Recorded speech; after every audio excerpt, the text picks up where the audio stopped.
Oh my gosh.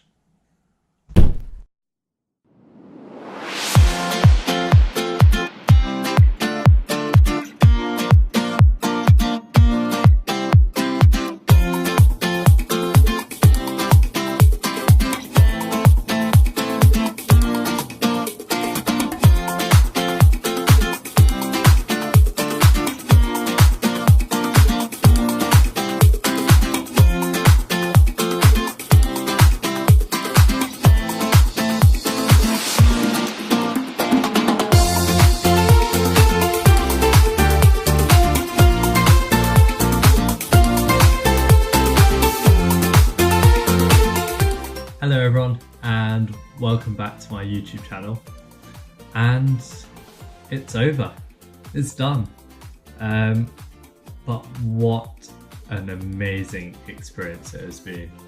This whole journey right from start to finish has been absolutely incredible, and now completing it, it's felt so surreal now looking back on the actual day.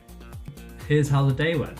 So essentially in the morning we left home and took the tube in, and we took it to Greenwich, and at Greenwich that's when you start seeing kind of the scale of this. It was just so many people, you could just never see the end of it. So we were kind of following the crowd. We had no idea exactly where to go, but we were just following everyone. Ended up getting to kind of the start zone area before you actually got to the main starting zone area. Your friends and family could leave you and say bye there, and only runners were allowed beyond a certain point. And so once we had left our family, me and my cousin Priyanka, we made our way to the red starting zone, which is the zone that we both were starting in. So we went there and we kind of took a look around. They had all of the vans there to drop off your bags. So the idea is you're given these bags beforehand in which you can put your stuff, and then they've got these trucks that kind of drive the route and meet you at the end so that you can pick up your stuff from there. And so at the waiting area they had the large TV screen showing the national TV footage, and this was there was a point where we got to see the elites start off. So there was Andy Murray at the starting point firing the starting gun, and then you see all these elites kind of just rush off, and it's quite scary to see how fast they run, and to keep that up for the whole kind of 26.2 miles is very incredible. So it was quite impressive to see. And then we kind of started walking around, and before we knew it, it was nearly our time to start. So the way the starting works is everyone within those zones are also given a wave. So again, a smaller group in which you'll be let off from. And so me and my cousin, we were both wave 6, and so we made our way to the wave starting point. And it's kind of like this theme park queue line where you kind of just wait in all these barriers, and you slowly make your way to the front to the starting point. So this is this large kind of red starting area, and there's kind of the clock ticking down. And then once you cross there is when your timer starts. And so they've got these mats on the floor which start your tracking chip. And so yeah, so the first few miles were kind of quiet. There weren't too many people around or too many supporters, but it's good. It kind of helps you get into the rhythm and pace yourself a bit. And then slowly you start seeing all these other people merge into your line. So there's people from the green zones, the blue zone and the yellow zone as well. And slowly you get this whole kind of massive group running. And yeah, along the way there's just loads of people on the side supporting, and runners. There's just so many people. I think this year there was the most runners ever running the London Marathon. So there was 42,000 people running it this year, which is two times the capacity of the O2 Arena. So huge, loads absolutely loads of people. So yeah, so first few miles were fine, and I knew I was going to get to see some of my family and friends who had come to support at around mile 9. So at mile 9 I was kind of keeping an eye out for them and managed to see a few of them. You run over, give them a hug, which was really nice, and it kind of gives you that boost to carry on.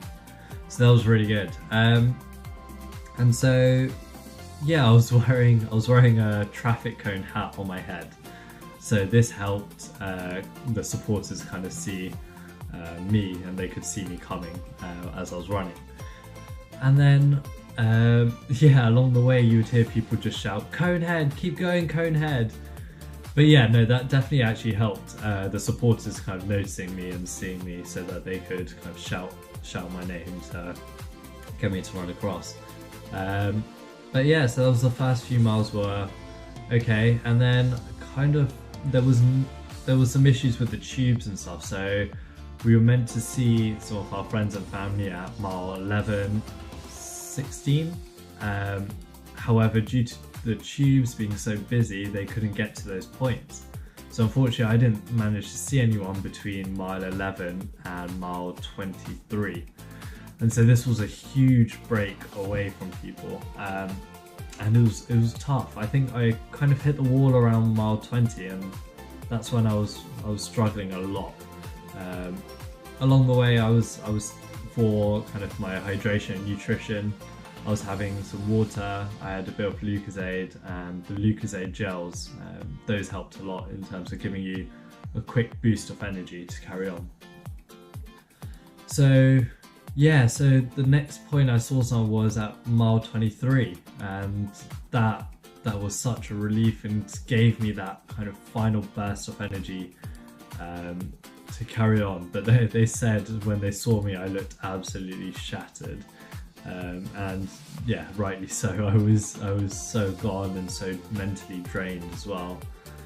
So it was so fantastic to kind of see them there, which was amazing. And then after that, mile 23, we saw people. Mile 24 and 25, there was people at all of those miles, and that having people supporting for those last few miles is so kind of crucial, because you feel so tired and so drained that they give you that extra boost to carry on. So that was incredible to see them. And yeah, that last kind of mile, I was recording my time on my watch, and I saw I was very close to the 4-hour mark. And so for that last mile, I was just sprinting, and it turns out that was actually my fastest mile of the whole thing. But yeah, I was really pushing to try and get under this 4-hour mark. And fortunately for me, I'm very happy, and I finished at 4 hours and 30 seconds. And so that is a massive win as well for me, and I'm so glad to put in that extra effort towards the end as well to try and push myself. But yeah, no, I'm incredibly happy with that time, and that can only be down to all kind of the supporters and everyone kind of pushing me through all of it, which has been fantastic.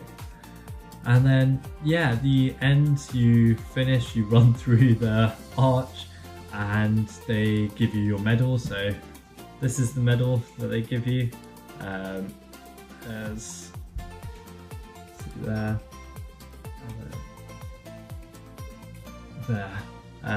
So on the front there's this engraving. So Cancer Research had this after party, which they offer for their kind of runners, and they did this free engraving. So they did my initials there, and then the time as well there. And they also gave me a free massage, which was much needed. My legs, as soon as I stopped running, they kind of just tensed up, and it was a struggle to kind of walk. But yeah, and that was kind of the end. And it's so surreal looking back on it now and thinking 26.2 miles. That's a long way. And now thinking about doing that again. Not too sure. I do miss running, and that's something I'm looking to try and keep up as much as I can. So for example, joining in park runs. I've been to one so far, my local park run, which was great fun, and hopefully I can keep that going. But overall, it's been an incredible journey, and I would highly recommend it to anyone. It's a very good challenge to try and push yourself through it and kind of get to the end. And once you've done it, you feel absolutely incredible. It's such an amazing experience, running with so many people and so many supporters as well, that the whole thing is quite amazing.